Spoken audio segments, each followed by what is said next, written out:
Bismillahirrahmanirrahim. Assalamualaikum warahmatullahi wabarakatuh.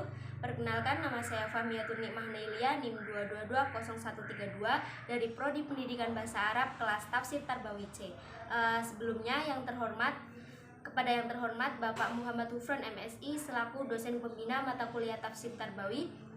Di sini saya akan memenuhi tugas ujian akhir semester, yaitu membuat video motivasi dengan password berkarya, berbakti, dan bermanfaat.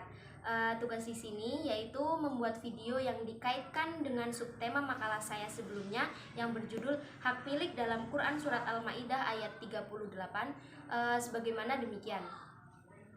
Wassariqu wassariqatu faqta'u aydiyahuma jazaa'an bima kasabu nakalam minallah wallahu azizun hakim. Yang artinya, adapun orang laki-laki maupun perempuan yang mencuri, potonglah tangan keduanya sebagai balasan atas perbuatan yang mereka lakukan dan sebagai siksaan dari Allah, dan Allah Maha Perkasa lagi Maha Bijaksana. Ringkasan ayat yang saya dapat adalah ayat ini menerangkan bagaimana Allah memberi hukuman bagi para pencuri, karena setiap kejahatan pasti ada hukumannya. Yang dijelaskan merupakan ketetapan Allah. Tetapi barang siapa bertobat setelah melakukan kejahatan tersebut, lalu menyesalinya, memperbaiki diri, serta berjanji untuk tidak mengulanginya, maka sesungguhnya Allah menerima tobatnya yang dilakukan dengan sepenuh hati. Sungguh Allah Maha Pengampun lagi Maha Penyayang. Selain itu, ayat ini juga menerangkan syarat-syarat tertentu mengenai hukum mencuri, yang menurut kebiasaannya pencuri itu mengambil harta atau milik seseorang secara diam-diam.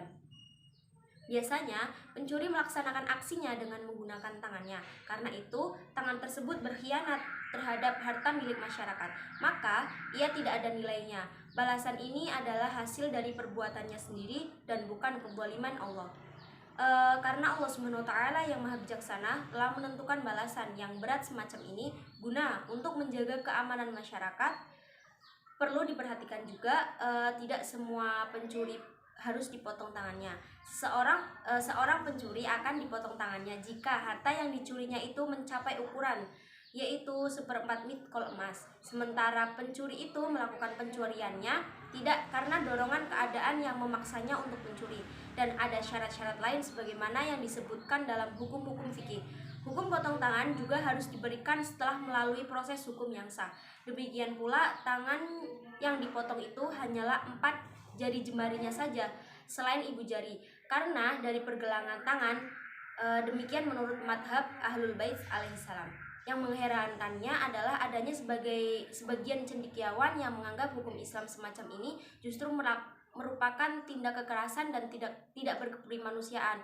Padahal memotong jari jemari yang berkhianat itu justru untuk menjaga keamanan sebuah masyarakat secara keseluruhan, dan ia merupakan perkara kemanusiaan. Karena pengalaman menunjukkan bahwa suatu masyarakat yang melaksanakan hukum ilahi ini, volume dan tingkat pencuriannya pada angka statistiknya menunjukkan penurunan drastis.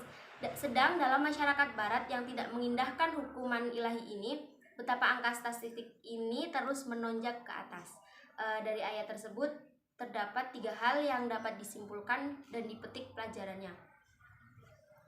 1. Dalam hukum Islam, selain dimaksudkan untuk mengingatkan kepada orang yang jahat, juga merupakan pelajaran bagi masyarakat yang lain. Karena itu, pelaksanaan hukum Islam harus dilaksanakan di depan masyarakat agar mereka dapat mengambil pelajaran.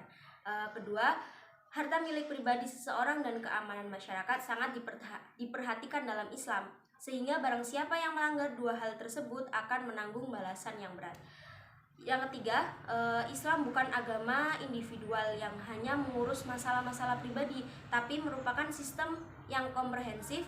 Islam mengurusi pribadi dan sosial, begitu juga Islam mengurusi kepentingan akhirat dan duniawi manusia. Motivasi yang selalu saya pegang adalah quotes dari Mahatma Gandhi, yaitu hiduplah seakan-akan kau akan mati besok, belajarlah seakan-akan kau akan hidup selamanya. Dan menurut saya, dari perubahan kecilmu akan membawa hasil yang besar. Selalu jadi orang baik walaupun tidak mendapat timbal balik. Sebelum video tugas saya berakhir, saya mengucapkan banyak terima kasih kepada Bapak Muhammad Hufron MSI selaku dosen pembina mata kuliah Tafsir Tarbawi atas ilmunya selama 1 semester ini. Semoga bermanfaat bagi saya ke depannya, serta tentunya saya mohon maaf atas segala kesalahan saya selama 1 semester ini. Semoga kebaikan dan ilmu-ilmu yang Bapak berikan memberi manfaat bagi Bapak dan teman-teman sekalian. Sekian dari saya, mohon maaf atas segala kekurangan. Wassalamualaikum warahmatullahi wabarakatuh.